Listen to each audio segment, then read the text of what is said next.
Hi, everybody. And if you're just tuning in, you are listening live to the Angel Rock out of New Orleans, Louisiana on United Public Radio Network. I'm your host, Lorilei Potvin. If you've never been to my show before, welcome. If you are returning, thank you for your support. We consider you part of the UPRN and Angel Rock family. And I'm in my new permanent spot. For those of you that may miss this, I want to remind you, if somebody lets you know, I also try and post the replay link. There's always a replay available, always, whether it's on YouTube, SoundCloud, Spreaker, Spotify. Let me think what else here. We've got Podbean, anywhere where podcasts and talk radio are carried. We have those shows. Hey, Dave, welcome. A little bit about my show. I say I cover all aspects of the supernatural, as well as a few things like I hate the word conspiracy theory. Let's just say truth seeking, a little bit of activism. I do all kinds of things, but I always feature people from regular walks of life through what they're doing either extracurricularly or professionally. They are making a positive change for humanity. Now, my guest this evening is somebody that falls right into that category. He's a favorite of the show. He's been on here quite a few times. I'd have him on every week if I could. He is involved with the paranormal. He does a phenomenal podcast called Darkhour Paranormal. I believe he's also involved. I'll let him tell you a little bit about the podcast, I believe, with Goofon and many others in the UFO community. He's a musician. He's even an amateur magician, I heard from the last time I was on his show. We have Michael Roser back on the show. Welcome, Michael. Well, thank you very much, Lorilei. It's fantastic to be back. And of course, it's been too long. I know. And so much happens within the progressive time here, especially when you're busy working out in the field and, of course, doing the interviews that we do. Some of the affiliations that I have held for some time now, Goofon, as you mentioned, Rich Giordano, Third Phase of Moon. That I know the name. It just...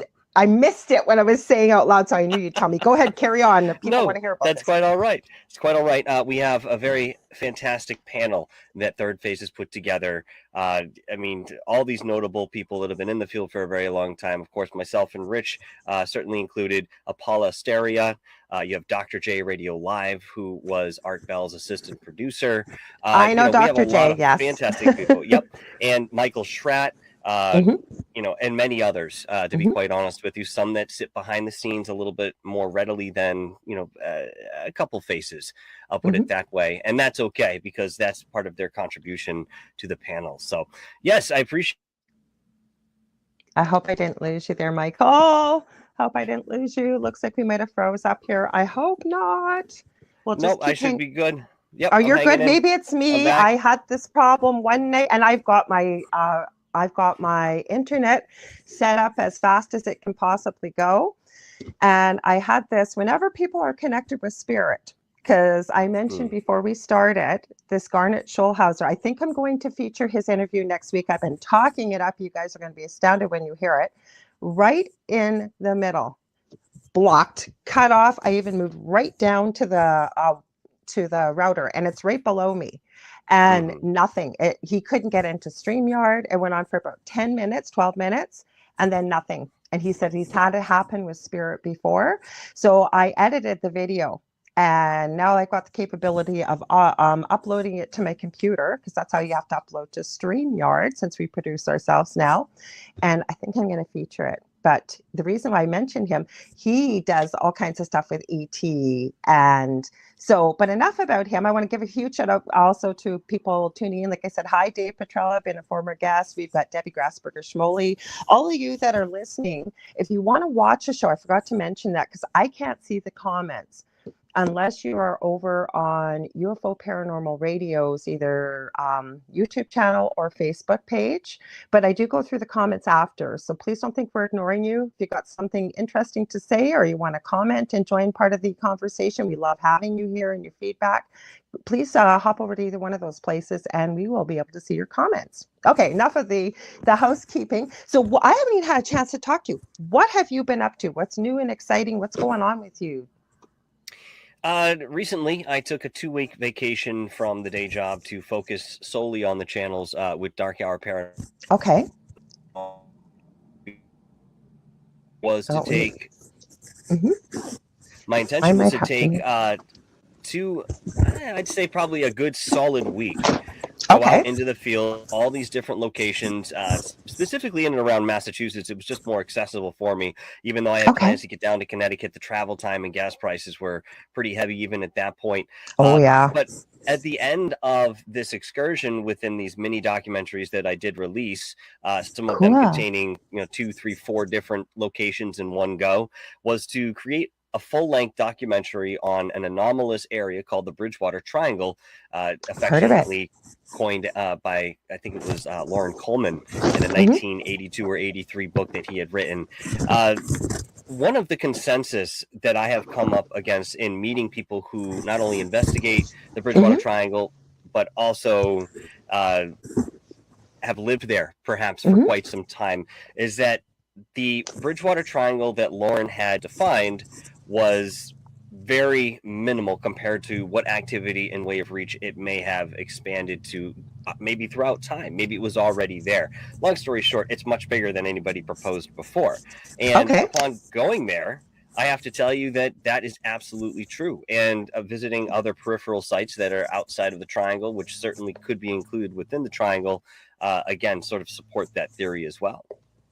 Interesting. Now, Dave Petrella, who I don't know if you know Dave or not, he's an astrologist, biologist, really interesting guy. He's a great supporter of UPRN. I know he's been of my shows, and my partner, the Dell, who has the delicious recipe on Thursday nights here.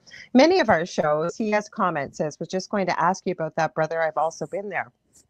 So interesting. So are you able to reveal anything maybe unusual, strange, anything that you noticed while you were making the documentary? So enough, I've sort of abandoned over the course of time certain left brain instruments in way of my body as my primary instrument. Love it. The field. Now, there are a lot of people who are going to say the opposite, Lorilei. How can you corroborate something like that? How can you quantify it? How can you document it? How can you repeat it? Yes, all of that in way of the scientific method is very necessary when we talk about, again, scientifically shooting a field. But for me, in my own experiences, I'm very aware of how far I need to tread before I'm getting close to a threshold of what I would consider certain peril. And that only goes hand in hand. Certainly as I go along, I bolster it through experience and research, talking to many other people who have very extreme experiences with the paranormal. Specifically, I mean, we could go into ufology as well. I mean,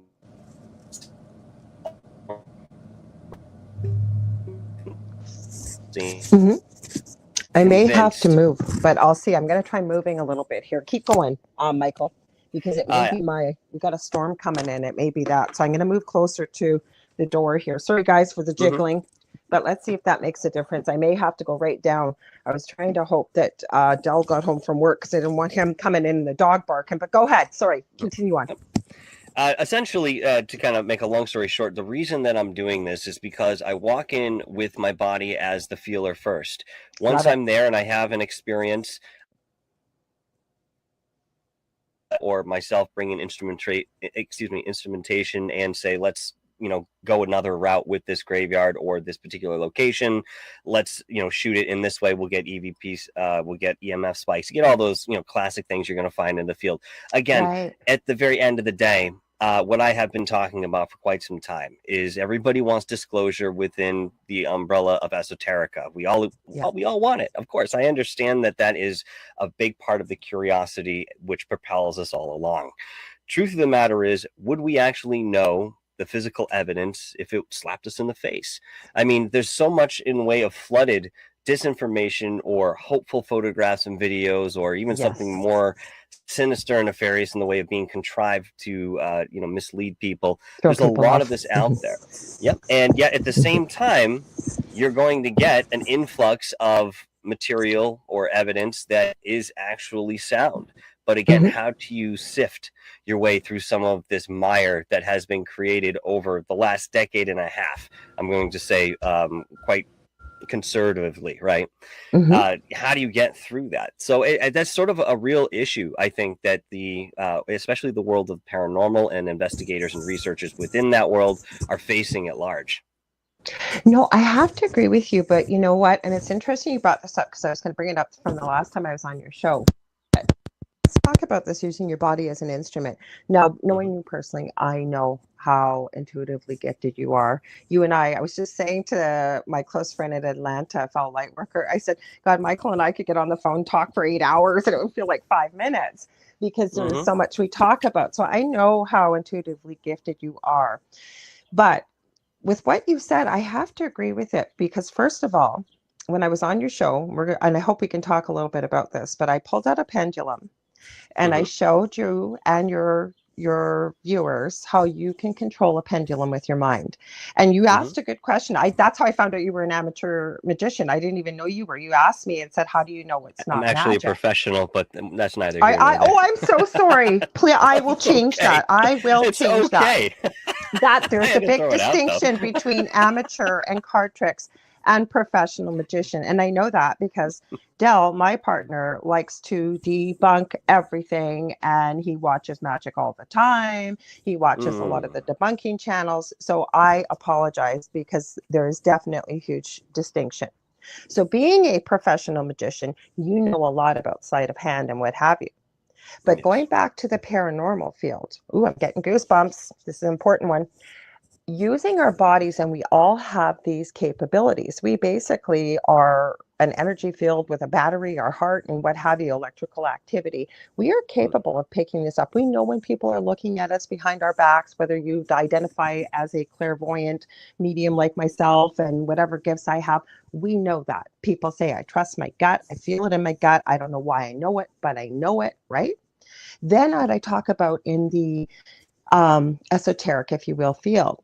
Some of the things that help us build confidence in this field when we work in the fields that we do is we get things I call evidentiary proof, meaning that we pick something up, whether it's a name, whether we get flashes, whatever it is. A lot of people, and all people, again, I believe are capable of this.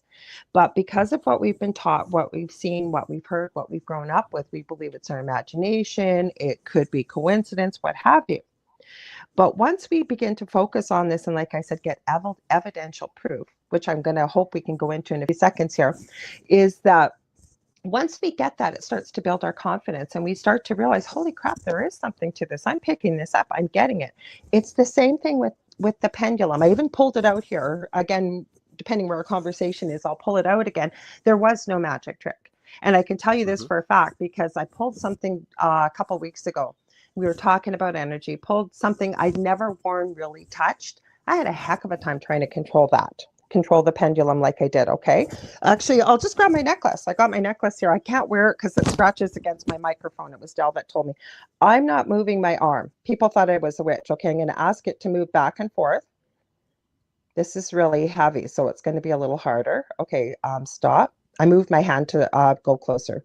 So I'm going to ask it to turn in circles. My hand's moving a little bit. I can try and steady it that way. Okay, I'm going to ask it to stop. I'll ask it to go the other way.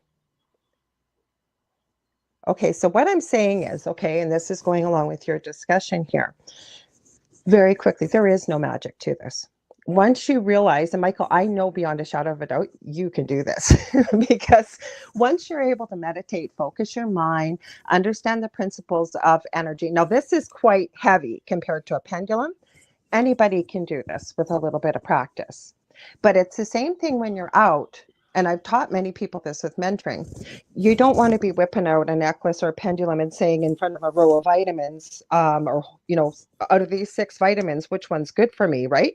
The pendulum will swing towards, say, that one, or I'm moving my hand to show it, or this one. But we can use our bodies as a pendulum too, right? Have you heard of that before?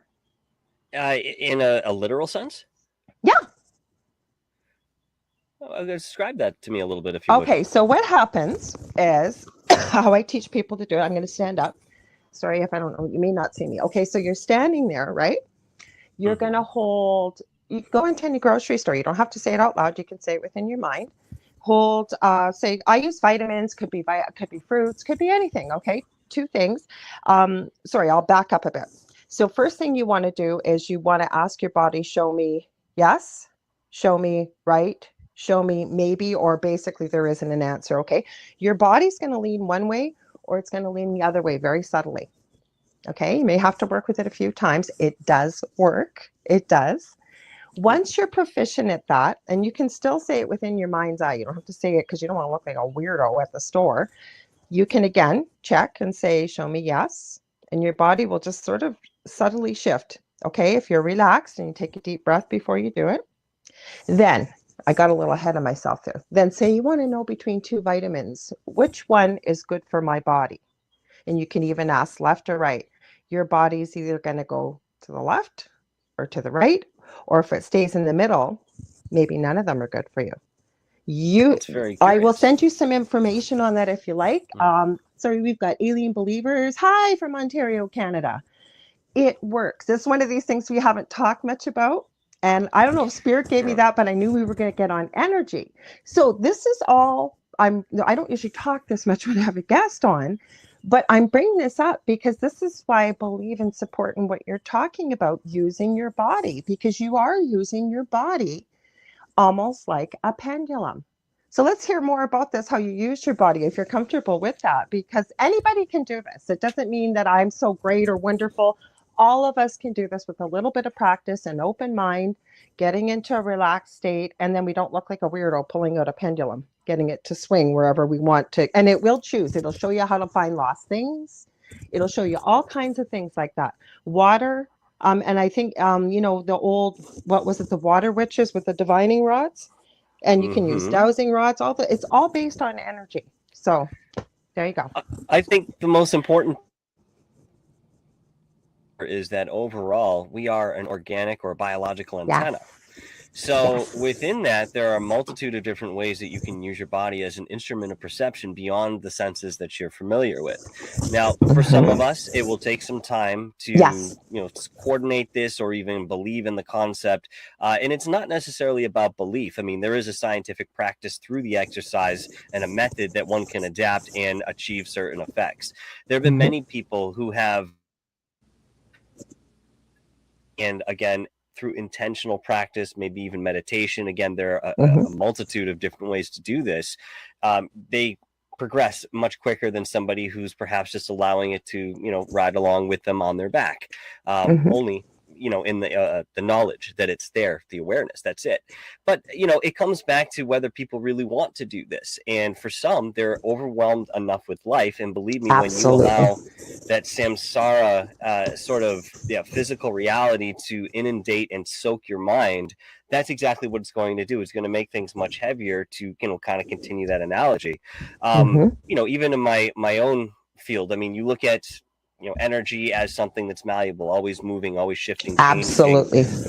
Based on, if you talk about a human field, it's based on emotions, it's based on your physical health. And these things can be, very readily observed. I mean, trauma can be observed in there. There are holes in certain people's auric fields. They're losing energy. They're garnering energy. Maybe they didn't give permission for that explicitly, but of course, we come back to the old idea of agreements, which is another topic altogether. But nonetheless, this is their condition. So what's important for somebody who is very interested in pursuing, perhaps using your body as a pendulum or becoming some sort of channel of conscious energy, if it's your own, it's your own. If it's something in way of the higher realms or lower realms, then that's, again, another facet of it too, is to, again, know themselves well enough that they go through the self-healing to do the best they can, to acknowledge the traumas that they've had in their life. Essentially what you're doing, and again, this goes into your immediate everyday life too. I mean, what are you thinking about when you're at work or doing something you'd rather not? Is your mind drifting into the ethers, into something more fantastic and amazing in way of what this world is? Or are you thinking about how your wife's going to scream at you when you get home because the new puppy you got peed on the floor, and it's just something that happens and she can't handle it? I mean, again, these are arbitrary and perhaps mundane things to look at, but they fill our heads and they take up that space and keep us from utilizing that space more intentionally in way of our own spiritual development. Listen, it's been said time and time before, and this is not going away. We're only here for a short time within this incarnation. Use it to the best of your ability. You'll hear about this theory or this concept in business even. How do you get rich? How do you focus your mind so that you can, create income that's, supporting you in such a way that you envision? Well, again, we go back to that same idea. What are you doing with your time? Are you sitting on your bum doing nothing at all? Or are you being progressive in way of what your overall vision is? Listen, nobody has to burn out, but take stock and inventory of what you're doing. And again, this comes back to being able to use your body as an instrument and continue to progress in way of that and development as you go forward. Otherwise, you will find yourself stagnant at one point or another and still having to face the same things. I have to agree with you. And some of the things that are most important in this is with no blame to any parents. You and I are both parents, Michael. And I hope I didn't lose you there. Are you there, Michael? Oh, I'm here. Yeah. Oh, good. Okay. And this is no shifting any blame to any parent, but children are the most malleable. They are like sponges from before even birth to up to about 7 years of age. They absorb a lot more than what we realize, including belief systems. So, for example, when you were talking about money, that's an important thing. I'm still working on it myself, but going back to childhood and really looking at what are those deep-seated belief systems I have about money. I've had my parents say to me, for example, money doesn't grow on trees or what have you. We're surrounded by it all over the place, right? And we're meant to believe that we're not powerful enough to manifest that for ourselves. And I really believe that with what we see in the media, if you will, right? We've got these celebrities all put up on pedestals. I think it's been a big shift and it's been an eye opener for people to actually maybe a bit of a distraction, but still, the Johnny Depp and Amber Heard case. These are two people that look quite beautiful on camera, look like they have it all. They've got money. People have put them up on pedestals, and you hear, my God, what went on behind closed doors. But I say that about everybody. Nobody knows what goes on behind closed doors. My whole But point people of forget. Sorry, I just want to say one thing very yeah, quickly. People forget that when you look at a celebrity or a sports authority of some sort, they're still a person at the end of the day, and they just have this absolutely. incredible job that many people would love to do because they have particular talent. But at the end of the day, they still have to go through their own darkness, and maybe we don't see all of it. Maybe Absolutely. we do. Hmm. But that's an important thing to point out, Michael. And my point is that part of my message I teach when I'm mentoring and working with people is we are capable of so much more than we've ever been led to believe. Getting into the paranormal, for example, love Michelle DeRoche. Her and Amelia Pisano have their show on Wednesday and Thursday nights here on UPRN. And, we've talked about this when we've had paranormal host chats with all of us. And I have to agree with her that, especially with teenage energies, all that hormonal energy, there's a lot going on that's kind of frenetic, moving around energy. And especially with teenage girls, and some of the research is showing this, that when they're really angry, for example, really, really angry, I've seen some evidence of people reporting this, that they can actually be telekinetic. They can move things with their energy. Because, like you said, Michael, we just are having a human experience here. I believe that we're eternal. We've had thousands of past lives. People might find that crazy hearing it for the first time. But there's a lot of evidence, even scientifically. I forgot to mention who I was. I usually say this. So I'll say it very quickly. I'm a Canadian clairvoyant medium. I'm a crystal Reiki energy healer, Akashic Records practitioner, spiritual teacher and mentor, and I'm also a nurse. So I like to base things in science a lot. I know you and I, when we've even had conversations off air, we like to look at where is the science with this. Because when you've got true science and there's research to back it up, I believe that there's got to be something to it, especially when it's repeatable. What's your thoughts on that, Michael? Yeah, 100%. Hi, Chris. 100%. And there's another reason that kids start experiencing things of the nature that you were describing around the age of puberty. And again, this is because at that very moment, as soon as a child hits puberty, not only are all the chemical things going on in their body and physical changes on the horizon, but this is the very first time that they're able to kind of step back objectively and say, wait a minute, I can have an opinion about what the world is. I can see what this is, and forget about the programming And that I've been trying given. them on. So, and trying everything on to, it's obviously a certain way to explore the tactile nature of this world, and perhaps the not so tactile, depending on what they're interested in. But that's really where the soul becomes aware that it's now in the human body. All that time, the 10, 11 years prior to that, it was just an anchoring process that, Mhm. you know, it happened very slowly. And again, right at that moment where the child enters puberty, there's this awakening. And some of them take very difficult in a sense that, you know, myself, when I had this awareness, I was certain that there was so much more to this world. It was something I allowed to pain me quite deeply. And in that, you know, feeling, I felt maybe I shouldn't be here. Maybe I'm not supposed to be here, but it couldn't be anything further from the truth when you sit Yes. back, take the responsibility for the role that you've come to fulfill, because that's what you set up. And if you're strong enough and you live beyond that point, you will see that you do fill in those shoes, or you are given that opportunity at some point to go that direction. And of course, at that point, it's up to you. But for children, it's very difficult. They want to try everything. Mhm. And for most, it's okay to try those things at that age. Mhm. Beyond that, you get into adulthood, there are many other factors involved, to say the Oh, least. so many. But okay, we've got Alien Believer said, love to learn more about. I think she said medication of the body. I could be wrong if she meant something else, Hmm. or maybe meditation. I'm not sure what you meant there, hun. And then healing the soul. That's definitely possible. Sometimes I believe for myself, it's definitely a work in progress. And, you know, even beliefs. I believe different things than I believed a couple of years ago by experience as well as education. But what I wanted to ask you, Michael, you know, what we've had these conversations off air. But speaking of children, especially young children, what's your belief about why they can see the paranormal as well as animals? And I know you've had some very unusual experiences. You've shared on my show. Most gratefully, I am to you, because you did have some very unique experiences as a young child, didn't you?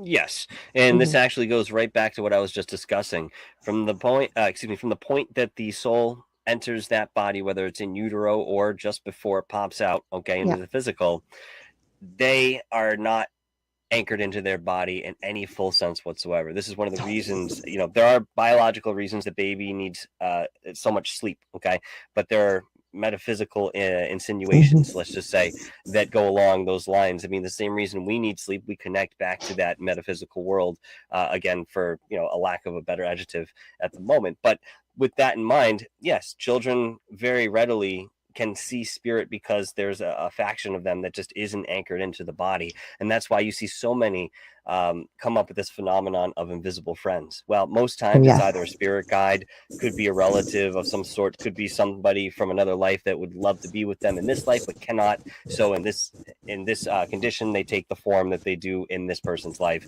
Um, it's common. It's very, very common. Very. Sometimes it takes a completely different vision, but then again, the child has as much as they have to, you know, sort of relate what they're seeing. And this, of course, transposes into, you know, paranormal experience as well. Um, I do remember as a child seeing what appeared to be, at least what I thought at the time, the only thing I could equate it to was this really ghastly looking bear standing outside my window. And face was in right there in the window, very Oh prominent. my goodness. It was nighttime, dark out, parents downstairs doing what they're doing. And, you know, as a child, I tried to roll over and I could feel this thing still there in the window. So I turned around, I looked, and sure enough, the damn thing was still there. So, you know, at this point, you know, I went downstairs to let my mother know about it. She's actually, I mentioned this to her recently. She's like, oh, I remember that.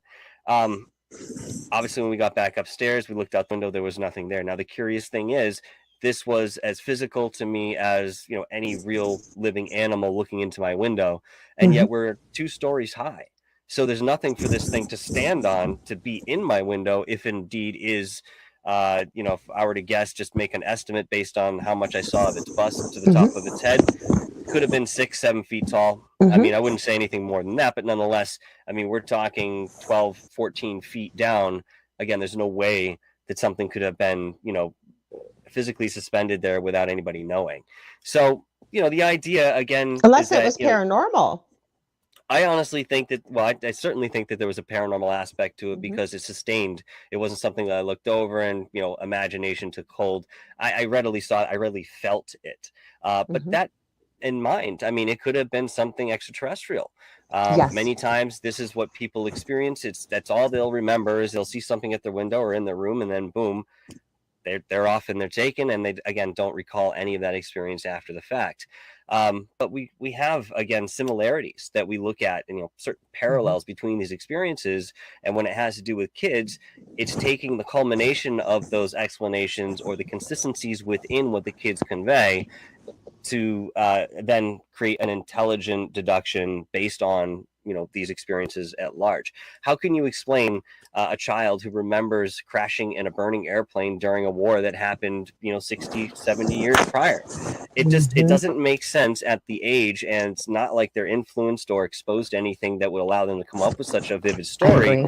And even if they were, man, that's an imagination. No. Those other incredible authors. So not every kid's having that experience. Yeah, but you know what, Michael? I've studied near-death experiences. I know I've said this before, but for 40 years, professionally as well as personally, I believe I had one as a toddler. And the ones that have been most fascinating, especially to me, have been children, because a lot of these kids are, like you said, there's no way they were exposed to something like this. And they're giving names, they're giving dates, they're giving details that there's no way, like the little boy that was reincarnated, he supposedly was allegedly a survivor of 9/11.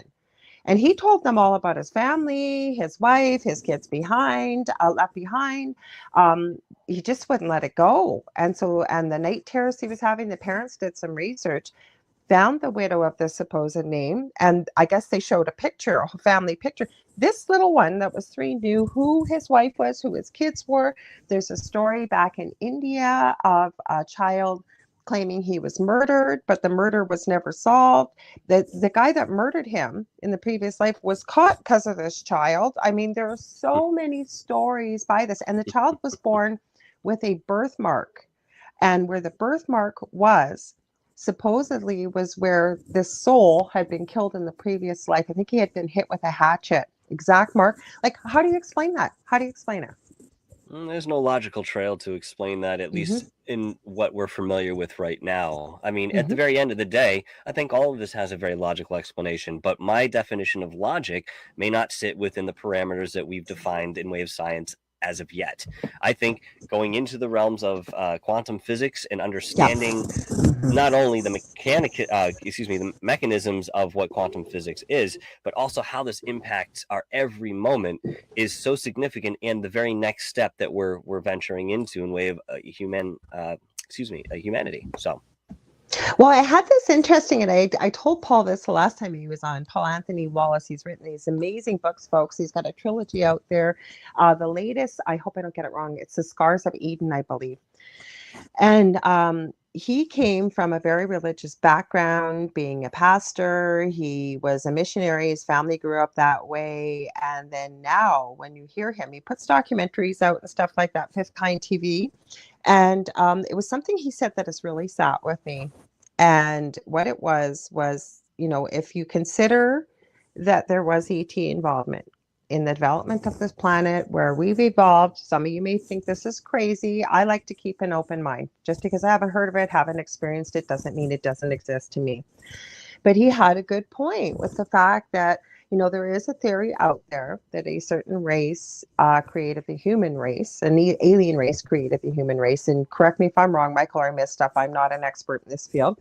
But Paul's theory, one of the theories was that the first rendition of human beings were very highly intelligent with all these gifts, and they definitely were not going to agree to be a slave race to this alien race. Okay, so he said, what if we now, us right now, are human being 2.0 or Homo sapien 2.0? And then we got into really interesting discussion, and I've seen this as a nurse, is he said, what if somebody's had a near-death experience, or somebody's been in a coma or had a head injury, and all of a sudden they wake up and they have these gifts that they could never do before. Like they can play the piano when they had no musical ability, or they can speak all these languages. He said, what if that is still all there, locked in our brain? Because science has shown, depending on who you listen to, between 10 and 20% only of our brain. What if through that accident that it switched that light switch on, that it's all there, all we need to is unlock it? What do you think about that? I think that's incredibly plausible, and I think Mm-hmm. more or less the reality that we're all looking at. And there have been experiences like you're mentioning there that Mm-hmm. really sort of corroborate this. I mean, in way of a totality, if the mind is essentially a recording mechanism, and Yeah. this, goes with us from one incarnation to the next, maybe on some sort of ribbon that does begin and end in a Fibonacci sense at some point, again, that would make sense that we would be able to store that. Now, people think, well, how are you going to store all this in your mind? I mean, we don't know the actual dimensions of the mind itself. I mean, as far as anybody can tell, minds braid into something more collective in way of a fabric that, at least immediately surrounds the earth within the magnetic fields that are there, because we are part of that collective in way of the biological entity that the earth is. Agreed. So, yeah, I mean, I think certainly that is something that needs more stuff. It's also possible that they're alighting something in way of cellular memory. Oh, So, you read my mind. you know, Yeah. you go back to cellular memory, you go back to your ancestry, and I think this is really a physical representation of that culmination that we can look back on when we are in our physical form, and Mm-hmm. certainly borrow some of what our ancestors did, because half the time, I guarantee you, going along that line somewhere, you are one of those ancestors. If we understand, the idea of reincarnation, Mm-hmm. why wouldn't it stand to reason? And perhaps maybe you're most of them, divided by certain, parameters that we are still trying to define. I mean, it's a very interesting thought. And, for somebody to get whacked in the head with a baseball bat or a car accident, and next thing you know, they're a Mm-hmm. savant in any sense, playing Yes. piano, or, being able to draw in such a meticulous fashion, the Mm-hmm. realism and so forth.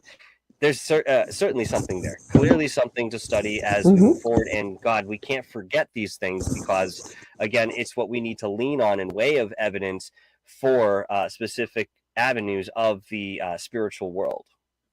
Well, I have to agree with you. And I really believe, and we touched on that, I'm going to read this comment, that I believe we are eternal beings when it comes to our souls. And we're just Mm-hmm. having a momentary experience here on earth. That's it. Momentary. Because when you think about eternity, even if you live to 80 or 100 years, that is less than a blink of an eye for people. It really is. So, just before you comment on that, Mike, I'm going to read Alien Believers. They said, I also believe we are more than we know as a child. I was in a fire and died once and told my grandmother I spoke to God, who told me to go back. I'm now 58, came close to death many times since. So I believe we are not alone. And I also believe in reincarnation. Thank you for sharing that, Alien Believers. So I have to agree with you that, but like that's where I was before I read your comment, was that I think we're just having a momentary experience here. And I had a recent guest, it's a recording, but they've mentioned it as Earth School. And I have to agree, because I believe this is one of the most difficult places to reincarnate on. And many souls want to come here because for the potential for soul growth being here, you come in with spiritual amnesia, you come in these frail, heavy bodies. You're not aware of anything that's, most people aren't, of lessons you've learned in the past or anything to relate to. You basically come in blind. I don't know. What's your thoughts on that? Well, to comment on the time that you had mentioned there, it's absolutely relative to the person perceiving that process. I mean, we Mm-hmm. defined the state of change, the consistent state of change, as time in physics. And if you don't have that type of movement, then you have no time. So, for example, when you look at a Mm-hmm. sine wave, and I'll try to simplify this because there's a lot kind of implied within this idea. Get complicated. Yeah. Yeah. Well, when you talk about our reality, it's Yeah. complex and it's still very straightforward. True. So you look at a sine wave and you look at the apex of that sine wave and then the trough. Anybody can say with certainty the energy behind the sine wave causes it, to vibrate. It's moving. There's a motion to it. Mm-hmm. However, at the very top of that apex and at the very bottom of that trough, there is a moment where it becomes stagnant and there's no movement Mm-hmm. whatsoever. So this is actually reflective of the all, the eternity, that which lies beyond our understanding of time within the physical sense. So Mm-hmm. my thought has always been, there's a theory behind here somewhere, and of course this relates to us, having to do with frequency and vibration. Is it possible that when somebody sits down to meditate, knowing that they go through all different kinds of shifts with brain waves and so forth, we've even got names for this, of course, is it possible that we reach such a distinct stillness within ourselves that we step outside the same way that these sine waves have the possibility of doing it from either end? And this is where we get the out of body experiences, the astral travel. This is where we get the lucid dreaming in our sleep time. Again, attempting to take something physical and wave observation and apply it to something that we're doing experientially is really, I think, one of the most significant things that we can do here, because it's one thing to have the anecdotal. It's one thing to have the experience. I can talk for the rest of my life about experiences I've had, but I can't share it with you directly. So the best thing I can do is give you the science behind it. And then if you want to try and repeat that in some way, shape, or form, even if it means putting yourself in a location and seeing empirically what happens, you'll be able to do that. And in that, you have a certain connection. With time, we won't necessarily need the physical affirmations. And I'm talking some good time. Maybe not in our lifetime, Lorilei, but I think we're setting the stage for this. And the reason for that is the collective, or at least I should say, we have the ability and the opportunity for that collective to come together and braid within itself. And this, of course, will be an enormous paradigm shift if we go this route. This puts us in a category the same way that extraterrestrials and terrestrials that live beneath the Earth's crust here, they live in their communities this way. And it's been purported many times that they're driving their semi-biological drone crafts that we see in the skies in a very similar fashion. They're connecting with it through a certain collective consciousness. Why aren't we doing that, or at least aware of it? We know we have the possibility, or I should say the capability of doing it. So where along our timeline did we lose that ability, and then the conscious knowledge that we were ever able to do it in the first place? I agree. To me. You and I are on the exact same page, because I agree with you. But when you start talking about some of this stuff, then it sounds a little crazy, right? Because like you said, a lot of people, not everybody, but a lot of people are just going along trying to survive paycheck to paycheck, going to work, doing what they're doing, thinking they're here by accident. What's the meaning of life? Why am I here? And just trudges along with life. And there's nothing wrong with that. I say that with no judgment. And I know you agree with me. But when we start, for whatever reason, mine was through an extreme paranormal experience. So as a nurse, and I've said it to you many times on your show, off the air and on here as well, that, I've been blessed so many hundreds of times to be there at the beginning of life.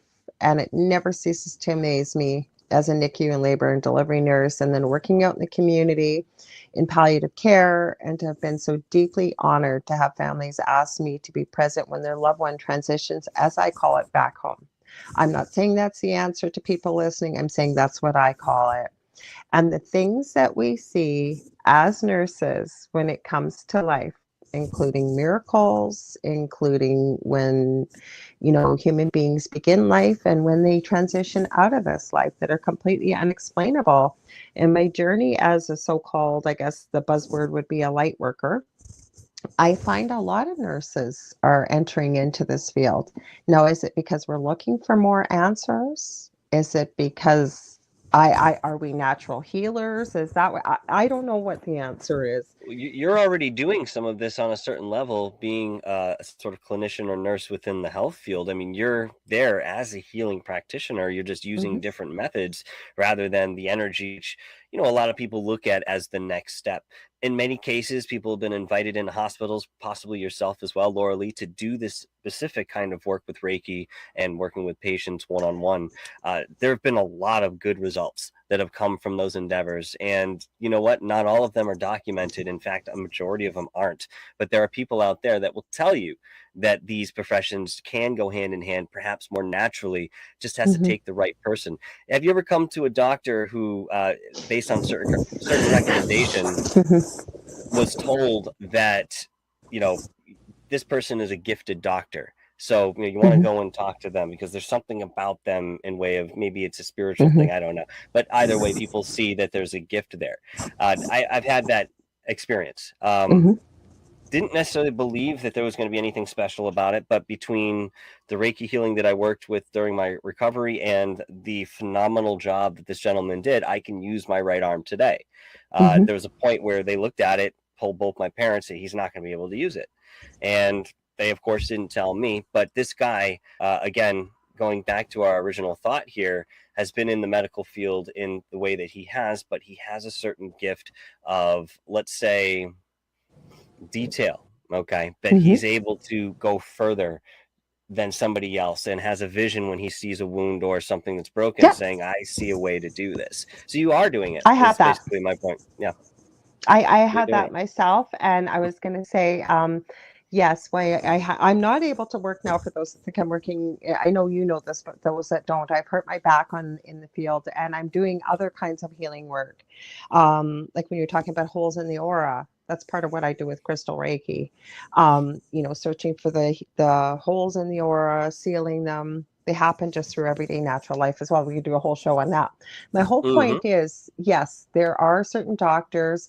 Like when I was in labor with, I believe it was my second son, a really bad back labor. My first son, I remind him every year, he's going to be 27 in July. And the week before his birthday, it comes back 5 days of labor. I remember it. I don't go through labor again. I remember it. So my second one, I had really bad back labor. And my husband at the time was really sick with a cold, and everybody was babying him. I'm like, hello, pregnant woman here in labor. Oh, geez. Anyways, I knew most of the girls up there because I worked on the floor. So one of the girls, she was from England, and she said, can I do some therapeutic touch on you? I said, honey, you can do whatever you want. I have no idea, and I don't really care. And so I couldn't see what she was doing. And all of a sudden, I didn't have pain for an hour and a half. And it was like, holy cow, what'd you just do to me? I'd heard of therapeutic touch, but I didn't know what it was. We then took the course a couple of years later, actually, my husband at the time and I, and it's a misnomer. There is no touch. And it works with the person's energy field. And with quantum physics, it's proven that there is no space, there is no time. I could treat somebody over in China, Russia, wherever, and it works. It really, really does work. So Beyond when that, we're you talking, can send energy back to the past as well and change the outcome of that. yes. Oh, let's talk about that. I just want to answer your question about the doctor. Let's talk about that because that's kind of a newer concept to me. Not that I don't believe it, I just haven't dug into it. I want to hear more about it. But about for doctors, you are right. Like I had a pediatrician I worked with. He was the most, oh, he was awful to work with. He was so awful. When I worked in the NICU, he'd walk in and you'd have a little 28-week-old baby on a ventilator, 27-week or just little peanut of a thing. And, you had to do blood gases and stuff. He would not let you look at that chart. You'd have to have everything memorized. You'd have to have it all. And he would berate you. He would chide you. And I remember asking the nurses going, why is he so awful? I've only heard these wonderful things from parents about him. He's testing you. When he's tested you enough and he knows that he can trust you, then he will move forward. You know how I got past him one night? I got called in early, and these guys worked their butts off because we had no neonatologists or anything. They did everything with peds. Anyways, he was trying to start an IV on this little one. And I said, hey, well, maybe I could give it a try. Fresh eyes. He goes, I can't start it. You can't. It went in. After that, best of friends. He actually told his pediatric residents, my nurses are my residents. You are their student. But the whole thing I loved about him, to go back to a really special doctor, is he always said to all of us, always, he was a great teacher, the parents are the experts in this situation. The parents are the experts. I don't care if it's a newborn child or what it is. And I actually had him as a doctor. But the reason I say that, yes, every now and then you run across somebody in whatever field that they're just such a gift to the profession. But I wanted to say, sorry, I went on there, I didn't mean to, but I want to hear more about the sending energy back to the past. And I'm going to address your comment, alien believers, I promise. But let's hear this, Michael. I love it. Well, I mean, so the idea is just as simple as what we were mentioning before. There is no differentiation way of time or space. And time, So yeah. this is one of those ways that quantum physics may apply to us on a daily basis. So let's say you want to send energy to yourself in the future. This is something very common with people. They'll lay in bed at night, they'll send themselves energy for the next day, so they wake up feeling refreshed, a little bit more energized than if they hadn't. Why wouldn't it be able to work in the opposite direction. Okay, given everything that's in front of us. Well, I'll tell Agreed, you what but it why? does. Agreed, but why? So my theory, okay, based on my experience, is that when you're sending this back to something that had already happened, keeping in Mhm. mind that there are an infinite amount of possibilities of what could have been done at that very moment in time, the way you look your eyes, you know what I mean? We'll go back to understanding exist in an infinite sense. String theory does a great job with explaining some of this, but only Yeah. goes so far. It doesn't give the experiential factor behind it in a lot of ways that we would talk. But with that in mind, essentially, I believe that when you shift this, okay, in my experience, let's say, I can't remember. I haven't done this in a little while, but I used to do it a Mhm. lot when I was growing up in my late teens and Okay. early 20s. And maybe it was, you fell on your skateboard and you scuffed your knee. Okay. So you're going to send this idea back and you're going to reconstruct this reality. Doesn't have to be a heavy meditation, but you go into the visualization and the same way that you would approach The Secret. Okay. With the intention, you feel what it would be like to have that different experience, and you're kind of abandoning for that moment what had actually happened. And I'll tell you what ends up happening as you do this more and more.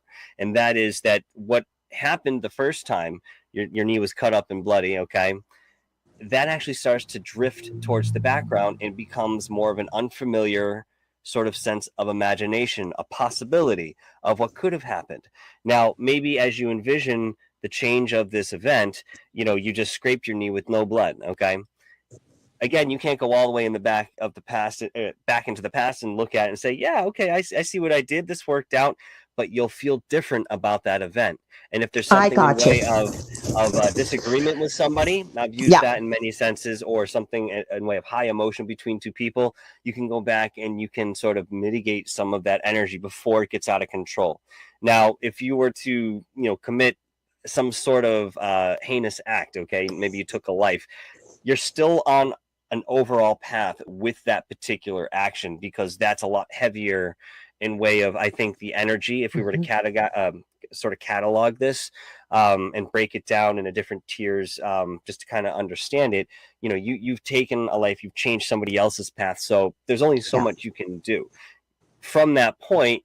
I mean, you can lessen and add, and how do I want to say this, send some I sort think of I energy yeah. to change things, but at the same time, it won't change the immediate action of what you've done. And again, I think because there's more gravity in an action like that than, let's say, skinning your knee or a disagreement with somebody.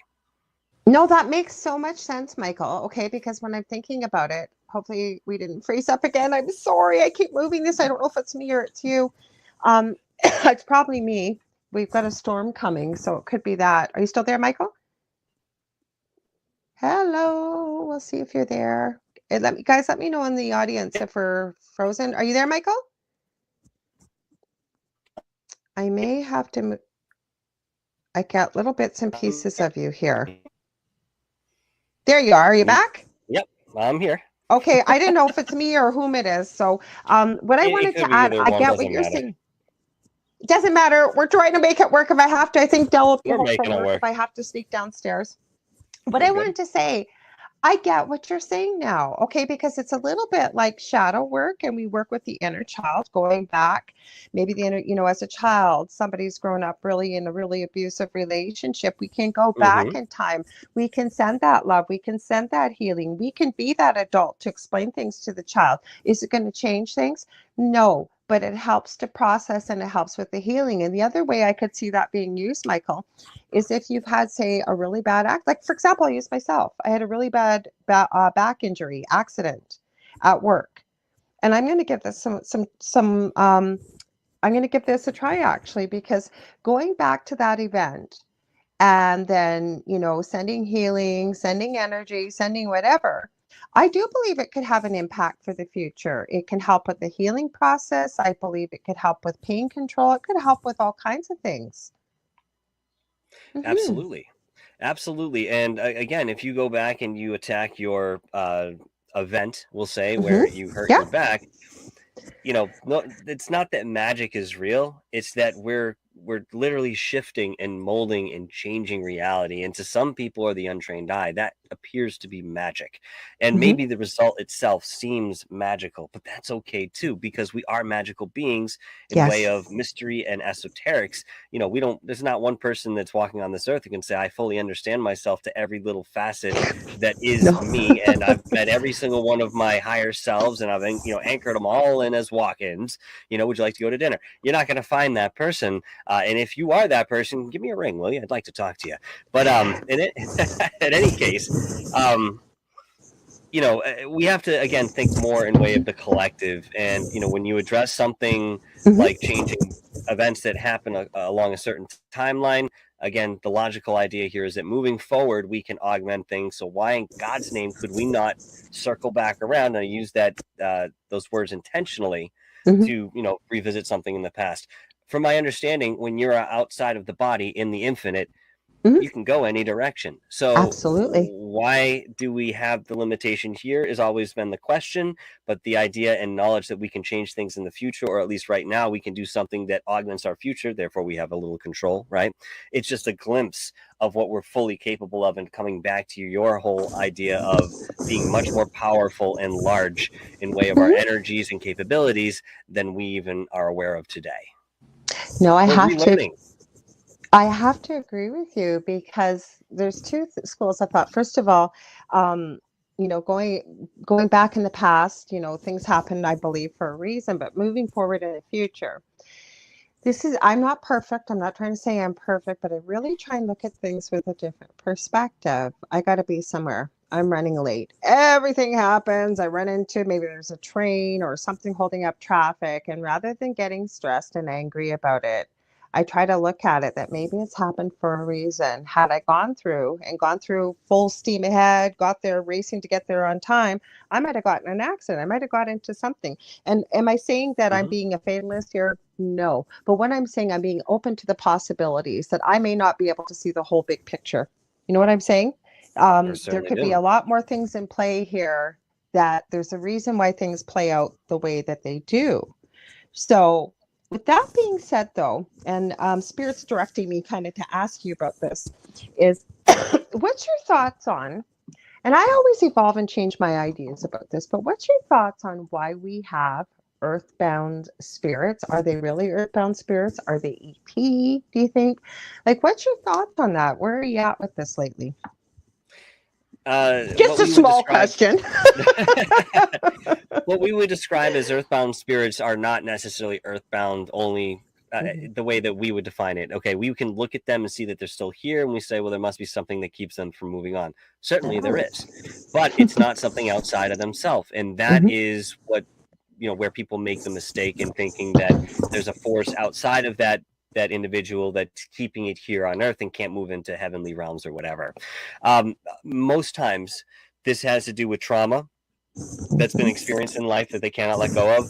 The actual passing itself was too quick. Either they're upset about that quickness of passing, or they're not even aware that they're dead yet. And if you go to a bar or certain places where people are serving alcohol, I use this as an example.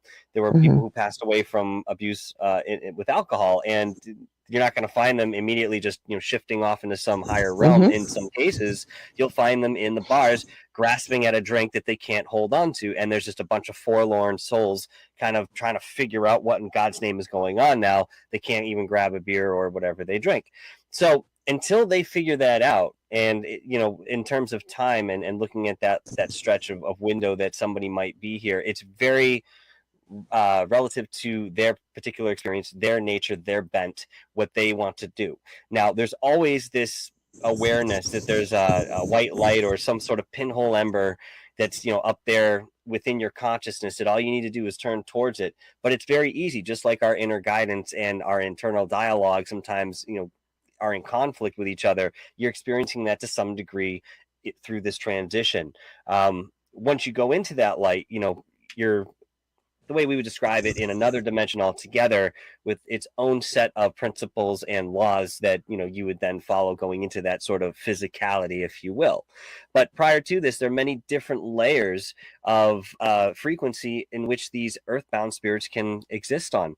And to believe it or not, I mean, they're, you know, obviously they don't have a body. They're not experiencing the elements. Mm-hmm. Darkness is not something where things can hide anymore. I mean, for us, it still is, of course, you know, given the spectrums that we're able to perceive. But at the very end of the day, these souls or these spirits are there by choice. And maybe they enjoyed being pranksters, and maybe they enjoyed instilling fear into people. And they're going to continue that pattern until one time, actually maybe several times, to be honest with you. I've heard that we're given many chances in the sense you'll be visited by a higher being, Mm-hmm. and they will simply suggest, are you ready to go forward? Are you done doing what you're doing here? You want to go and see some other things that, you know, that are out Mm-hmm. there. And the soul may say, no, I'm not ready yet. Okay, I'll visit you in what we might consider a few years, whatever. I mean, you put any time, you put whatever time limit on there that you like. Mm-hmm. But the fact remains that there will come a point where they do have to make the choice to move forward and go through the life review and see how that, you know, their actions have affected other people. And then from that is how karma is created, by the way. It's not dictated or impressed upon you. It's something that you make a decision about. Oh my God, I can't believe I made this person feel like this. In my next incarnation, can they be with me in some way, shape, or form, and I can do something different? Or maybe I can be of aid in their life, you know, maybe something that just kind of propels them along, even if it's just once. Can we cross paths? That's how it starts. But the negotiations begin when we realize that, you know, practically we can only have a certain number of people experiencing physicality at one point. But again, we get Mm-hmm. very dodgy here because we start talking about linearity. And this is where the human mind, you know, at Yes. least the way that it's impressed in the body, has a difficult time understanding that, you know, there are multiple timelines layered onto each other, the way sediment is layered within our earth, and yet they all exist in the same space and affect each other, but it's not necessarily a conscious thing. I have to agree with you because I was on a call-in show about somebody's podcast about a month ago. And of course, you know, there's supposed to be like 2-3 minute phone calls. This person gets all kinds of people calling. And the person called and asked, is there a hell? That wasn't a quick answer. We tried to make it a quick answer, but I did tell them, no, I'm not always right. This is just my opinion. I wrestled with this. I had a difficult time coming from this Catholic school upbringing and being forced to go to church and religious dogma. Now, again, I don't say that with any judgment for people that need that. I have a belief in a higher being. Hey, Chris. Chris says, damn keyboard. He's trying to type something. Oh, he said, some say everything. Some say everything and nothing is real. Past, present, and future can possibly be occurring simultaneously. Agreed. Do you both think this plays into the multiverse theories? Are we many consciousness? I'm going to stop my story right there. Let's go there with that, Michael. That's an interesting conversation. Absolutely. Mm-hmm. There's no Thanks, separation. Chris. There's absolutely no separation. Mm-mm. Hello, Chris and Kristen. Good to see you again. Yes, I love you both. Paranormal, Bigfoot and the Bunny. Very fantastic folks. Thank you for bringing that. Yes. I shouldn't be doing that as a host. Thank you, Michael. No, that's fine. They were on my show the last run. And I know them well, too. Time. Yeah, I know them well. People. So I just go, hi, Chris, and not think about that. So thank you, Michael. Yeah. Not a problem. Yes, again, there is no separation at the very end of things when you're looking at this in the most infinitesimal senses. And of course, the macro expands the same way. You know, if we didn't have gravity here on Earth, we wouldn't know what up and down was, right? So even our own direction, our sense of direction is specific to our paradigm and environment and where we live. But we can certainly apply certain knowledge outside of that, understanding that there's a connection between everything. You take down the trees, you're going to have less oxygen. You dump stuff into the ocean. This is going to have a deleterious effect on the environment altogether. And eventually one day it arrives at your doorstep when you don't have anything to eat because all the fish are dead and the animals can't feed off the fish the way they're supposed to. And of course, the ecosystem goes around in that circle once again. But it's tough. It's tough for us to see beyond our own noses in so many senses. I want to sit back and blame the ego. The ego is a very wonderful tool if you know how to use the damn thing. That's the Agreed. important thing, is Make how do you friends use with this the ego. ego? Make friends with the ego. It's Make there for friends a with the reason. ego, feel this out, really, turn towards your ego and analyze what this is. How is it serving you? Is it serving you? Because if it's not, boom, you start right there. People often ask me, where do I start on certain things? Start there. It takes just a moment to look at yourself in the mirror and say, okay, well, I want to fix this. I mean, if it was a physical attribute, you'd be able to point it out immediately. Oh, my hair's standing up like this. I want to fix that. My eyebrow, I actually cut a little too short. Well, I won't touch it next time. Whatever the case is, people are very immediate when it comes to a physical representation, rather than, hey, let me just go inside and feel what I really feel about something that has happened or what's happening to me now, instead of glossing over, making excuses, looking to somebody else for that attention or approval. I mean, God, there's so many people who still seek approval. I see it every day in my professional life. And it's just unnecessary. Being who you are will actually do more justice for this braiding of the whole, okay, than being something you're not. Because again, it comes back to, why aren't we already all connected in a very conscious sense to this collective? Because we're so rooted in the idea that we're just individual freaking people, and that's all we are, and that there's this space between us, and I can throw a rock and you can throw a rock. I mean, that's how people are thinking. They're still living in this third dimension, and yet we've already transcended into the fourth dimension. There's many variables out there and factors that contribute and support this to actually have happened. We've spoken a little bit about it in the past, I believe, whether it was in private conversation, Lorilei, or on the show. But people back in 1980s were talking about this ascension, and nobody knew if it would be cataclysmic or something more subtle. Well, it was a little bit of both, to be quite honest with you, because we did go through a lot of planetary shifts. Now, the poles have not completely, rearranged themselves, but they are saying scientifically this is still something not only possible, but something to expect. Again, nobody really knows the timeline and way of this sort of thing happening, but we see it in recorded history. So again, when you're looking at yourself and you're seeing yourself as an individual person, it's not that it's wrong to look at yourself as an individual or to separate yourself in certain ways, because we have that dynamic for a reason. It's to bolster going within ourselves. As we get to know ourselves more, we become more celebrated within ourselves. Believe me, I like the stuff I do. I don't know about you guys, but I'm sure if you do it and like it, it's because you're enjoying it, and therefore you're enjoying a facet of yourself. You're also being that creative being, which all of us are. And again, this is reflective within the universe. Everything is based on creation. Yes, entropy is very real, but it's also part of that creation, that degradation that is necessary in order to rebuild or continue on with, the same materials that you have, again, creating something different. Okay, but this kind of falls into your question, the question a little bit that you asked, Chris, too, though, about, what do you think, is there multiverses that happening at the same time? Okay, going back to what I was saying before about hell, right? Like, I had a hard time, is there a hell? And people, we're saying in this, it went a lot longer, the question about, we run into people all the time that blame God for everything. This is God that caused this, rather than understanding that we're here as an eternal being, soul, if you will, having a human experience here that we actually chose. A lot of people have a lot of hard time with that too. You chose your parents, you chose who your children were, you chose who your spouse was, you chose these people around you. And then I heard somebody else that had a near-death experience explain this, that when they went through their life review, or they didn't go through their life review, sorry, they passed away, and when they looked back, they hadn't had the life review, but they knew they couldn't stay. Or I think they were offered the option, if I'm not mistaken, they could stay or they could choose to go back.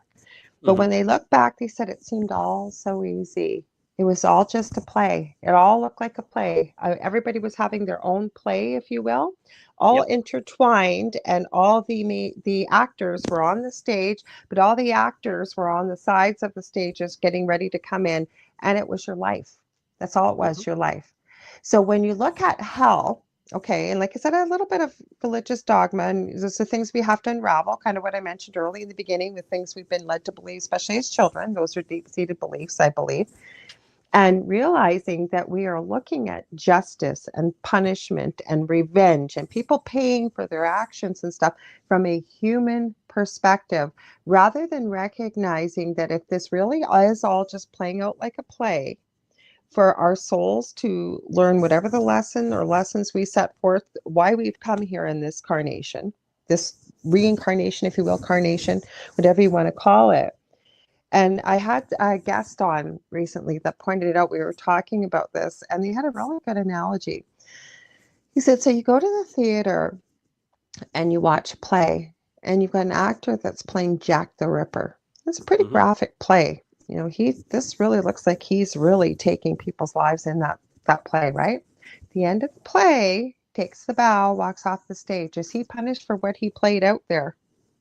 And he said, no, he isn't, right? If you really are playing a role, and this gets really crazy and trying to wrap our human minds around it, and life, and I don't want to diminish life because I'm not saying it's just a play, but what I'm saying, if you can sort of picture from that analogy, right? If somebody's agreed before you've incarnated, right, and they've played a really awful role, and then people think, well, they're going to go to hell, they've got to be punished. But do they really? Because as human beings, and this is another belief system not everybody believes, but think about human nature. When do we choose to, I'll back up. When things are beautiful and they're wonderful, we've all been there, we've been madly in love and the birds are singing, and or maybe you won the lottery, whatever it is, right? What do people say? Oh my God, I wish this could go on forever. I never want it to change. It's when, usually, not always, but usually when we have something adverse, it could be really awful, it could be traumatic, whatever it may be, could be a loss, whatever it is, we are faced with a choice, right? We can choose to mire in that energy of what's happened and be stuck there. Or we've seen it time and again, and some great things have been done, but through people's tragedies. They've created maybe a foundation. Somebody's child was murdered. They don't ever want somebody else to go through that. You know what I'm saying? So my whole point, it gets a little complicated, but what I'm saying is it kind of helped me understand that in my belief system, there is no hell, because it's part of the contracts and what you always say things so eloquently, Michael. I'd love to hear your thoughts on this anyways. I think you can follow what I'm saying here. Retribution is a human creation. Thank you. I could have said it that simply. That's what it comes down to. It's a human creation, and just because we act a certain way doesn't mean that anything else in life actually reflects that same retribution. We've seen certain behaviors within the animal kingdom, apes, dolphins, just to bring a couple out to the forefront. More often than not, they're not killing for spite. There's something in the way of territory or hierarchy within the tribe, and yes, there is a logical reason for that attack in certain ways, and we see it differently, of course. Now, when you talk about whether there's a hell or not, the hell that exists is the one that you create. So we are the creators. We are part of the all. We are the same material, and therefore we are gods. If by that definition, we are creators as well. So you create your own experience, and if you pass on and you feel that in your life you should be judged and torn to bits in some sort of hellfire, guess where you get to go. Guess where you get to go. Yep. That doesn't mean that you have to stay there. I mean, there have been many examples of near-death experiences where people did feel this way and then realized that was just, again, a fabrication of their own fear, of their own uncertainty, of their own guilt, whatever the case may be. Now, you brought up a very good analogy, and I actually thought of something very similar. If you are a villain within this play, and I'll just kind of, again, piggyback on what you said, not go into the same detail. I'm dying to hear. You're always so much more eloquent. Appreciate you. You flatter me so. You are. But if you're a villain in this play, okay, and I've always seen it that way too. I love that analogy. And at the end of the play, you take off your makeup and costume. Do you go home and beat yourself up because you just killed 4 people in this play? Yeah. That was part of your character. Do you walk around with it, saying, oh man, I feel really bad? Well, it's hard for people to understand that it's not that there isn't any consequence. And that's sort of the way we talk when we say, oh, it's just a play, right? But in fact, it is. I mean, but there is still certain consequence. It's just the decisions that you make will lead you to that outcome rather than something directing you saying, this is how it has to be. maybe that direction actually are the agreements and contracts that we have made, and yet we Yes, don't that's what I was trying to say. recognize it that way, as we're going through the play and, getting into the dialogue and getting to know the characters. But for some of us to know that this is all sort of a facade and that it's illusory in a certain respect, but yet that we are still here experiencing it the same way that actors experiencing the scene on stage, it's very, very curious, and again, hard for us to wrap our minds around and then anchor and sustain as we move forward in our everyday. Well, because people believe that there should be a justice system. At least I believe in the developed worlds compared. I can't speak for, other places where I haven't been, but in the developed world, people believe that there should be justice. There should be retribution. They should be paying for what they did. They should be rotting in hell for all of eternity. And like I said, at first, when someone said that to me years ago, when I said at the beginning of the show, I've changed a lot of my belief systems because I think, and again, I don't want to sound, again, coming from ego, and I believe the ego serves a purpose. I've had some great mentors who have taught me this, that we make friends with the ego. It's there for a purpose. Because you'll hear, especially in the light worker field, you need to banish the ego. And those people I have found, the more they try to banish the ego, the more difficult it becomes for them.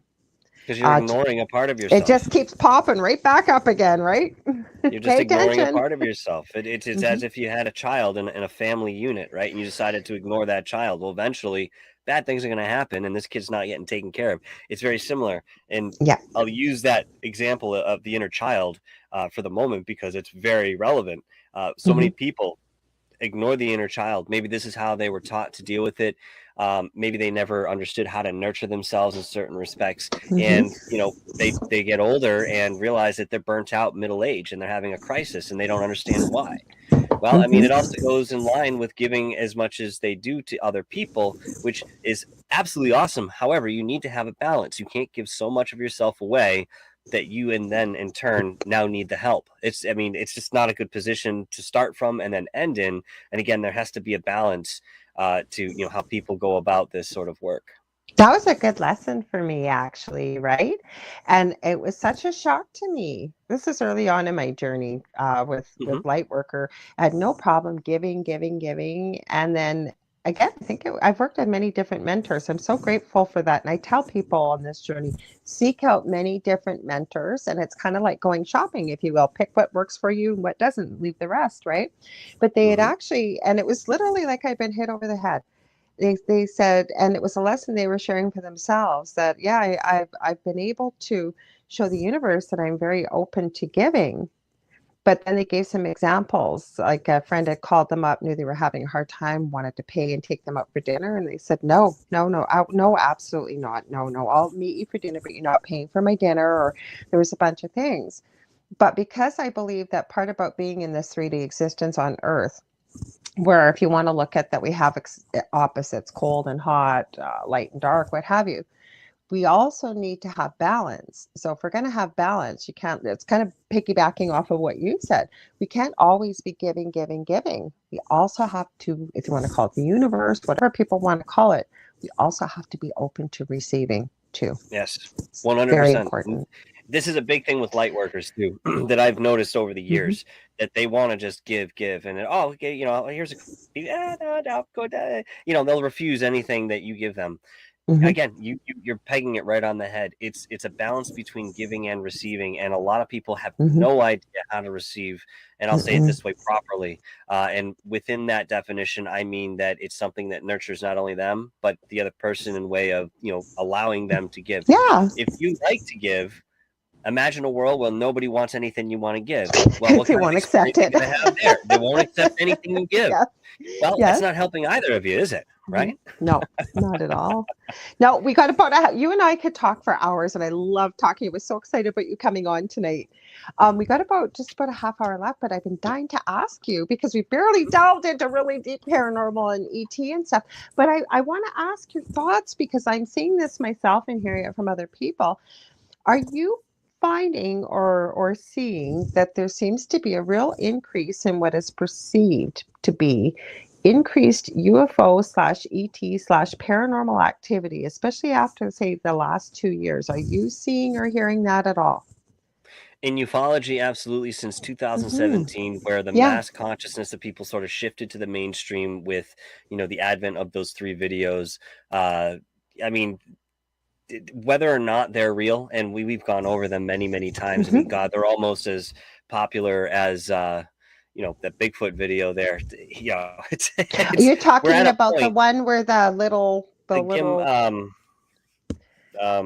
God, the name eludes me at the moment, which is not good for radio, and I apologize. But military, is it the military video where they're chasing the whatever it is? classic, it's not Gim, because It looks like a gimbal. come on, somebody out there, you guys know the Bigfoot Come video on, that I'm Dave. talking I know about, you're the out there. classic video shot by the 2 gentlemen, Bigfoot in the woods. At any rate, since 2017, this whole mass consciousness, turning towards the world of esoterica, Chris ufology being asked a big gimbal. part of it. There was a gimbal video for the ufology, and there was another name for Patterson? No, the he's talking about the Bigfoot one, Patterson. Patterson. Thank you. Yes, Patterson Gimlet. Was that what it was? God damn, Yeah, that's a I tongue didn't know twister. you were asking for Patterson. I thought you were talking about the UFO videos. Okay, gotcha. No.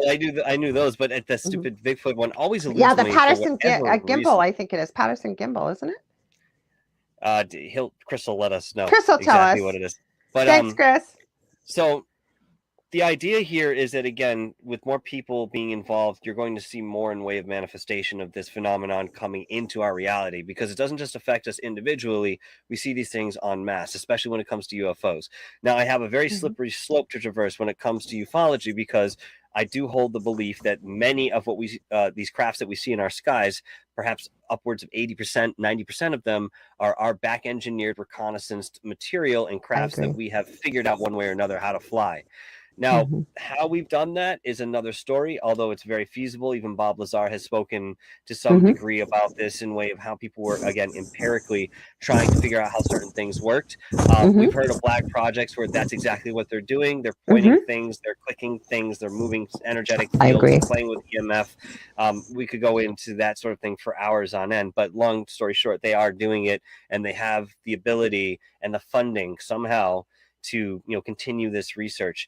So, again, the question really hangs in the air, and I say that quite intentionally, as to what they're planning on doing with this technology overall. You can only fight each other until there's nobody left to fight. And if you create these high technologies that purportedly have time traveling capabilities or are able to open a wormhole to traverse through our immediate space, how is that benefiting anybody but a very small group of people who can only do as much as they can with it within our own understanding?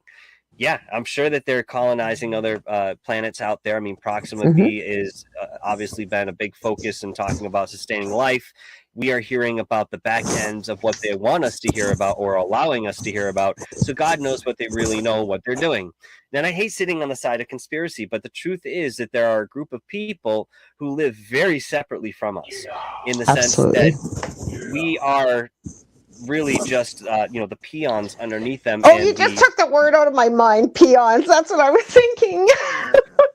We are the worker bees. We are the colony underneath that's supporting them, and we do this through our everyday jobs. I mean, punk rock singers and hip hop artists about complaining about it forever, and that's of course something that everybody has been looking at, saying, how can I make better use of my time instead of feeding it into a system that really just takes everything from me, right?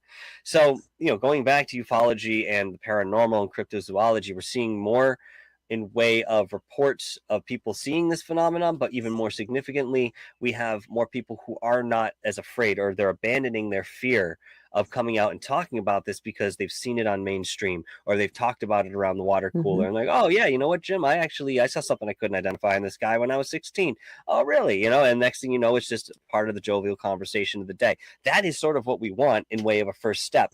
And I say it's preliminary because I think that, it is touching a large group of people, but as fickle as we are, this information will come in, we'll hold on to it for a bit, we'll play with it, we'll jug over, like, oh, okay, that's cool. What's over here? And next thing you know, this gets thrown back behind the curtain. Kind of like there squirrel. Are still people.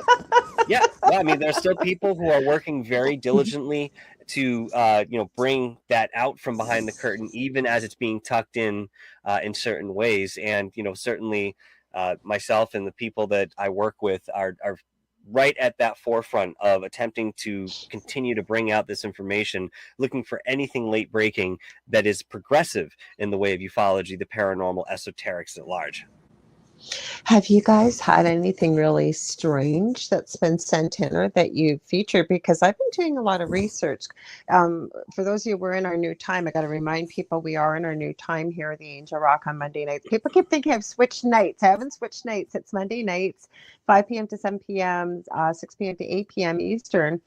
But I was off ill for a little while there. I had quite the viral bug, but I'm back and excited to be back. But I'm getting back into research and stuff. So I've sort of been checking out things like Nuke's Top 5. He gets a lot of stuff sent into him. And it really seems to be a real increase. Like there was a fascinating video I seen. Supposedly it was a camera found on a trail. I want to say US or Canada out in the wilderness. They caught what I can only say, now again, I am not an expert in this type of being, but it was a Wendigo. And then all of a sudden something almost invisible, almost reminded me from Predator. I don't think this was made up either. I'll have to send it to you. See what you think, Michael. And they start screaming, like they are scared on this video and they're running. They were never found. And the video was found. The video footage was shown. You can barely see this creature. So I've been seeing a lot of that coming up. Wendigos. I've been seeing, or what are professed to be. I can't say they are with absolute. I don't think anybody's caught a real picture of something that's based on legend and lore.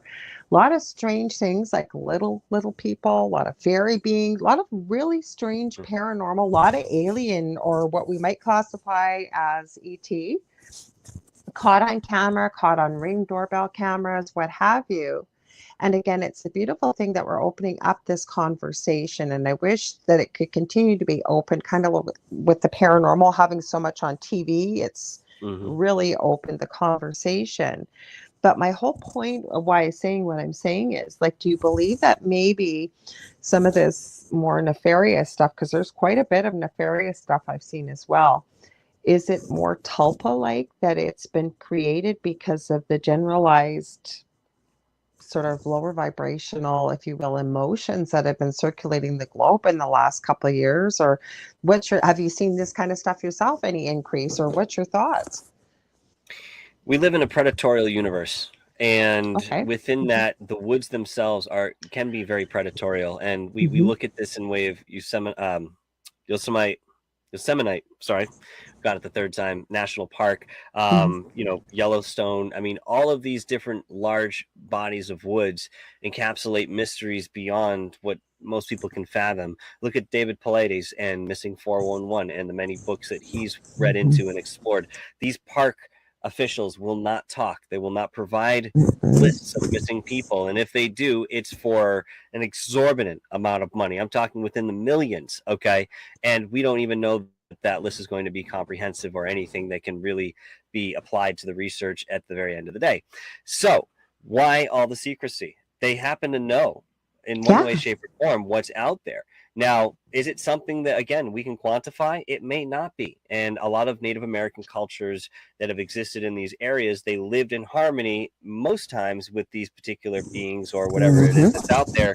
But in other circumstances, there was a learning process before they got to that point. And perhaps many on the side of culture were taken in certain fashion. Maybe the Native Americans had actually hunted some of these things and were able to take it down.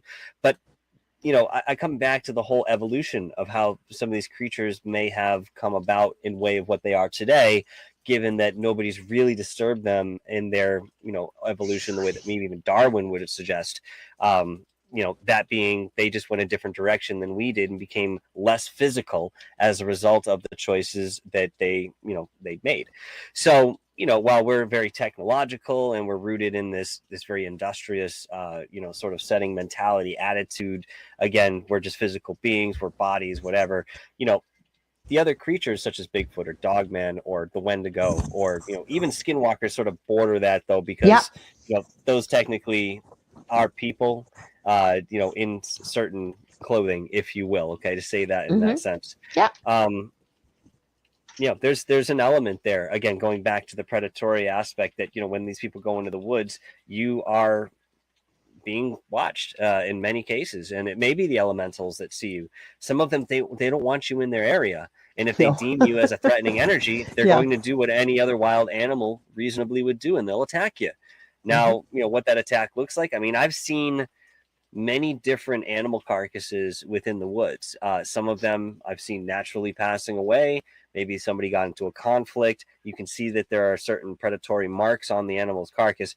And then there are others that I simply can't explain. Even out here in Massachusetts, Wow. in Leominster, there a buddy of mine had sent me, he stumbled across a kill site, and there were feathers.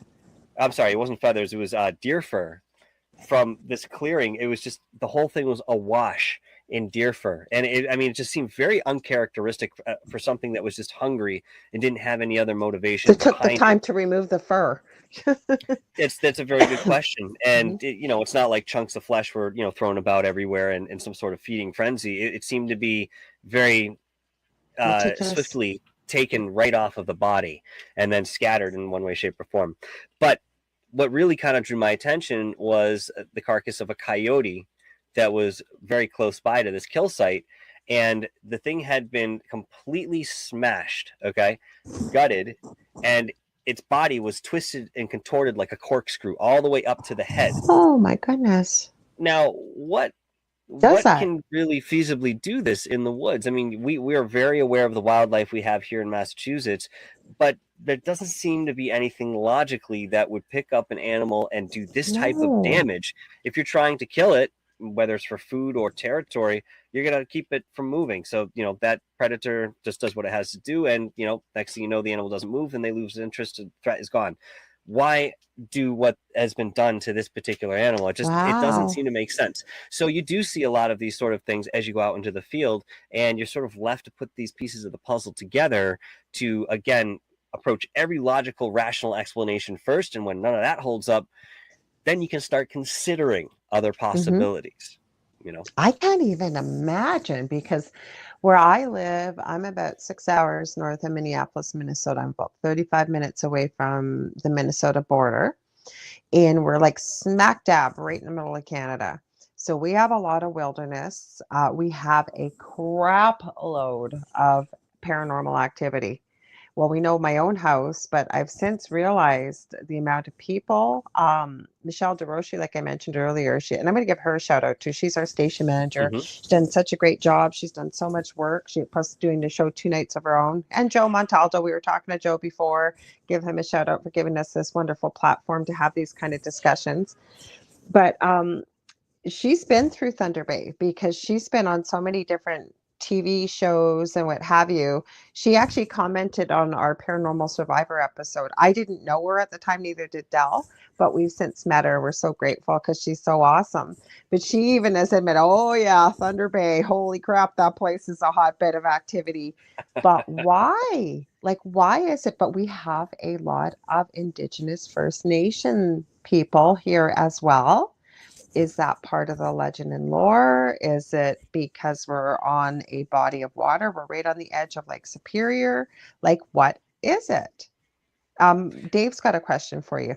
He says, Michael, do you think the energy in the Bridgewater Triangle, or where do you think it originated? Native culture, early colonists, or older? I think hands down it's much older. And I think that the Algonquin Indians and the Wampanoag who were there certainly were in tune with those energies, and as I mentioned before, over time we're able to sort of create some sort of alliance with those energies. If we look at Montauk, for example, people talk about there's the Montauk that name project, again. all the weird things that have happened down there that even aren't related to the project itself, just these crazy anomalies and the people that it's drawn. Aleister Crowley, always a certain character to keep in interest here.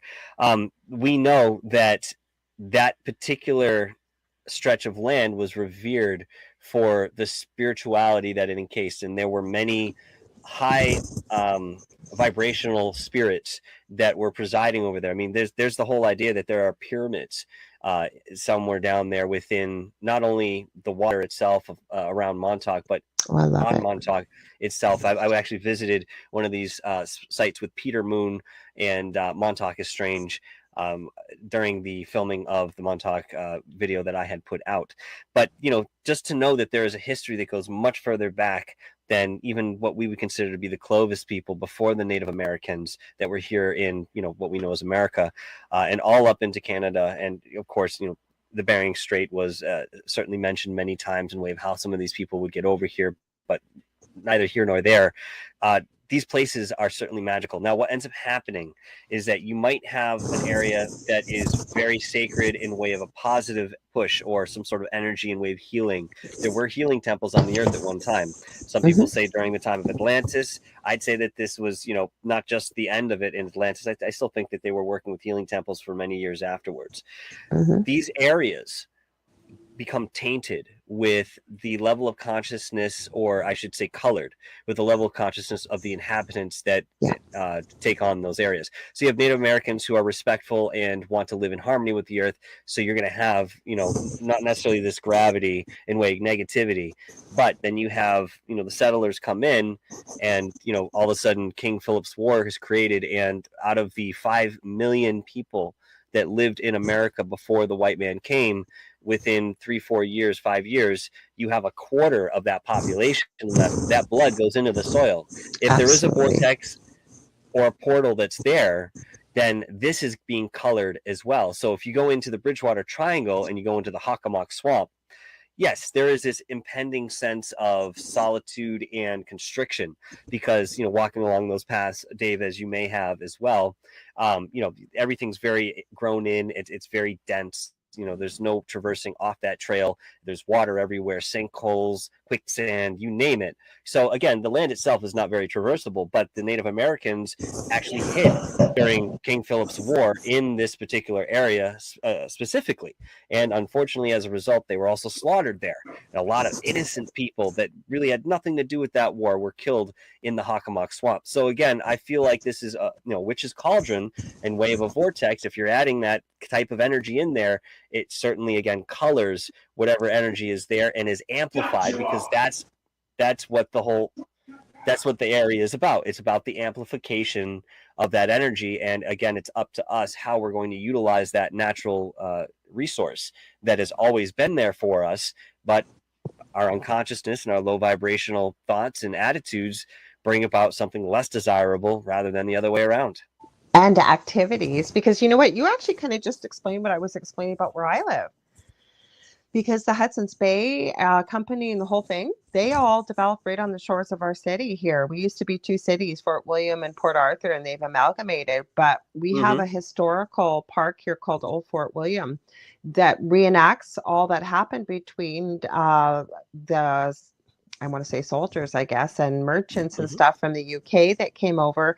Again, same thing happened. A lot of innocent blood was shed because of wars between, I believe, the Cree and Ojibwe Indian. Ojibwe tribe is the main tribe here in the area I live, but there's quite a bit of legend. We have a falls called Kakabeka Falls. Sorry, cat hair.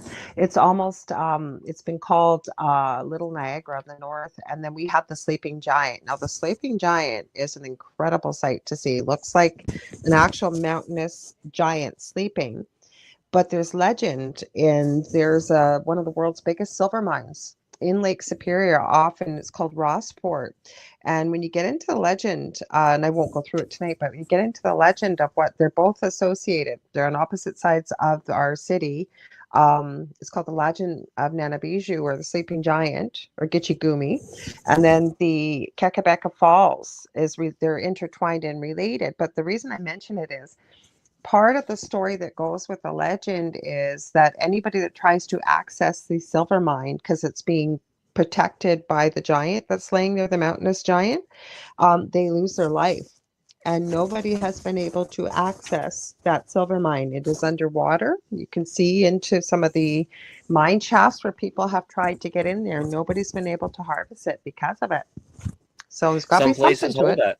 They certainly hold a certain energy. There's a gate there. There's a key. And you know what? You may not possess it, although you may be able to see the gate. Adverse has certainly brought us to different places in the world, and of course most times it's not somewhere pleasant, and the common disrespect that people would certainly show when it comes to untold riches under some sort of sacred spot, it would be nothing for those folks to just jump on there with a backhoe and start decimating things. But there are watcher spirits and keepers of these gates, excuse me, for a certain reason.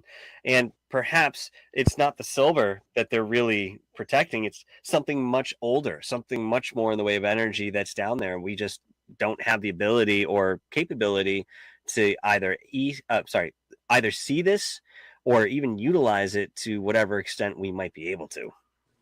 Plus, I think that we need to respect the legend and lore of the land, no matter where you be, especially when it comes, I believe, from First Nations, because I do believe they were the keepers of the land long before we, whether you want to call whatever we are, Caucasian, from, the old world, whatever it is, they lived here first. And like you said, I truly believe exactly what you said, Michael, that they've learned to live harmoniously with the earth, with the Great Spirit, with the animals. I love that when, with the old traditions of First Nations people, that they hunted only what they needed and every part of the animal is used. They were thanked for their sacrifice. Those are things I think we all could learn from and respect. Just remembering. Oh, go ahead. Sorry, go ahead. That was it. That was all. Oh, I was just going to say, Dave asked, what about the energy in the Northeast being from the fall of Atlantis? That's a question he's asking you. Well, you'd have to be a little more specific, Dave, I think, because when the fall of Atlantis happened, I think whatever was there in way of energy sort of rippled throughout the entire planet. So if you're seeing something in the Northeast in way of energy that reminds you of Atlantis, let me know what you're thinking of. He's been part of the Oak Island series on TV, and he's very, very, very knowledgeable about that area and parcel of land, but he lives, I believe, in southern US. I won't say your state, Dave. I know where you live, but I won't say that unless you want to mention it, just to maintain some anonymity for you there. He's been on my show before, but I'm sure he'll type it in here. But sure. Yeah, he's a pretty knowledgeable guy. He does astrology a little bit different compared to what most people do. He's got a biology background. He's a really interesting guy to talk to. I'd be curious, Dave, to know what you were doing in the Bridgewater Triangle if you're from down south. I don't think he's originally from there. I think that's just where he lives right now, but he can probably answer that. So he said, trying to figure out why the Northeast has such strong energy. It's definitely pre-native, he believes. Yeah, I would absolutely agree with you on that, Dave.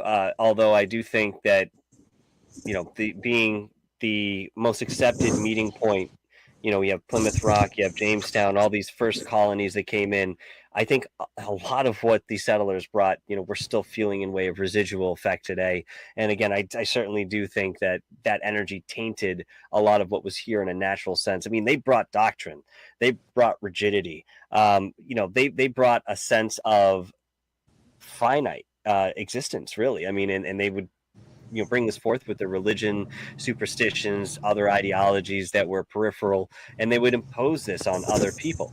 So there was a lot in way, not just the physical degradation that we saw, but a mental energy, a spiritual energy that was caved in as a result of the arrival of these pilgrims and others. But you know what? I mean, it's hard to really say at the end of the day, because the Norse were known to be here. The Phoenicians were also here. Gregorian monks were here, and they all established their own areas of residence.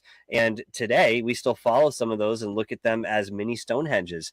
What happened there? I mean, what were they utilizing? What did they know in way of stumbling upon something brand new within an unexplored space that they could identify and say, hey, we can utilize this in way of a natural experience, or for whatever, reason or impetus they had behind them to go on those expeditions. Most times it was to escape religious persecution, right? So people always wanted to have their own ideas of how the world worked. They didn't want to be impeded by other cultures, as we've so oftentimes done to each other.